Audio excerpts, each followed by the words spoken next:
How do we know that 98% of Americans aren't getting enough potassium?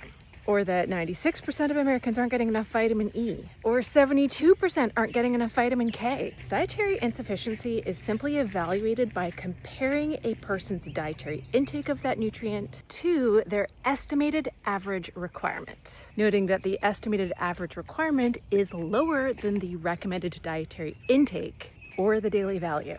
And dietary intake is estimated by looking at what people ate and how much during the day, and average measurements of the nutrient content of those foods. So what the studies that look at this do is they take a representative sample of people, which means let's say you have a sample of 10,000 people. Pretty typical for these types of studies, although some do have much bigger data sets. Representative means that your proportion of your 10,000 study participants that are, let's say, 45 to 50-year-old white ladies with advanced degrees who are non-smokers and married, that the percentage of people who match that criteria in your sample is close to the percentage of the people who match that description in the entire population. And scientists can make some adjustments to their estimations if their sample has too many or too few of a certain demographic group.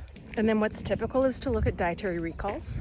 So they ask a study participant to write down everything they ate for the last 3 days. Now, dietary recalls are definitely flawed, but flawed in such a way that actually makes these statistics more scary, because people tend to over-report the healthy foods they ate and under-report the foods that don't have a lot of nutritional value. So from there, it's some simple math. If that person reported they ate a serving of broccoli, you know that that has 77% of the daily value of vitamin K and 90% of the daily value of vitamin C. You just total that up. Again, not comparing against the daily value, but the estimated average requirement. So that person would definitely hit it for vitamin C. I don't know off the top of my head if they would hit it for vitamin K based on a single serving of broccoli.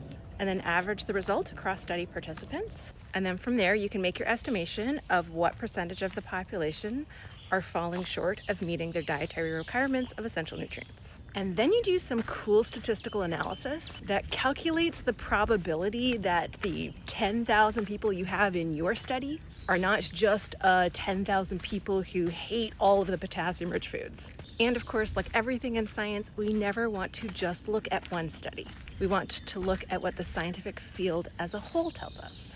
We want to look at multiple different studies using different data sets that analyze the data with different techniques, that pool all of the data into a meta-analysis. We want to look at what the scientific field as a whole says. In this case, it tells us that 6% or fewer of Americans are actually getting enough of all essential nutrients. And that's why I'm so passionate about Nutrivore, a dietary philosophy centered on the goal of getting all of the nutrients our bodies need from the foods we eat, and a knowledge base to inform your day-to-day choices to make that happen.